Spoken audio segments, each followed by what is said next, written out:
আমাদের দেশটা যদি দালাল মুক্ত হইতো তাহলে প্রবাসীরা শান্তিতে সুখে প্রবাসের মাটিতে থাকতে পারত।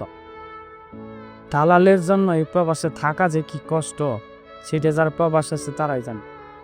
আপনি যেই জায়গাতে যাবেন সেই জায়গাতেই দালাল, আপনি যেই জায়গাতে যান না কেন দালালরা মিথ্যা কথা বইলা মিথ্যা আশ্বাস দিয়া প্রবাসীদের বিদেশের মাটিতে নিয়ে আসার পরে কোনো খোঁজ খবরই পাওয়া যায় না দালালদের।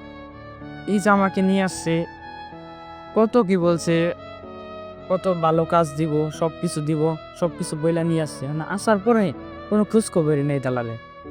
কেন কাজের তো ব্যবস্থা কইরাই দেয় নাই, তারই কোনো খোঁজ খবর নাই, কোনো কাগজপত্র আকামা ভিসা দেওয়ার বেলায়ও নাই। খালি মিথ্যা আশ্বাস দিয়ে মিথ্যা কথা বইলা টাকাটি নিয়ে দালালরা বাঘে। তাদের কাজ হইতেছে এই দেশের মাটিতে এনে ফলাইতে পারলি হয়। এখন সে কাজ কেমন ব্যবস্থা করব, সে খাবো কি, সে কি করব, এদিকে তাদের কোনো কথাবার্তা নাই, তাদের কোনো খেয়ালই নেই। ওরা টাকা মাইরা খাইতে পারলেই চলে। মানে এই দিক দিয়ে আমাদের সরকারও কোনো ব্যবস্থা গ্রহণ করে না। যদি সরকার ব্যবস্থা গ্রহণ করে দালালদের কঠিন শাস্তি দেয় তাহলে হয়তো তারা ঠিক হইব বা দালাল কম বলেছে।